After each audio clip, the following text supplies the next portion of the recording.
Kag yan naman ang pangpabalo namon sa inyo nga pang good vibes sini nga weekend. Rambutan, lansones, mangustin kag durian initanan sarang makaon samtang nagapahunay-hunay sa idalom sa mga puno sang kahoy. May pait o lukan pa nga rambutan. Kag sa pag-order mo, may mangsingit sa sini nga mga prutas sa puno sang kahoy kag rekta na sa imo lamesa. Preska pa ang mga prutas sang sa ex mo. May kape man kag durian ice cream. Ining lagawan tapuas sa Tripig ni Ruming at 10 a.m.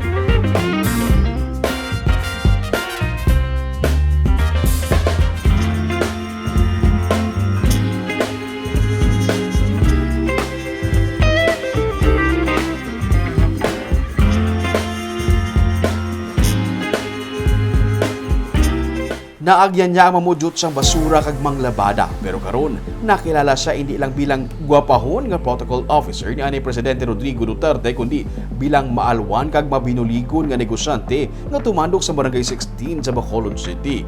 Si Jasmine Egan nga may masobra sa 1,000 ka mga bisikleta nga nagpanagtag para sa mga trabahador ilabi na sa nag-peak ang pandemic.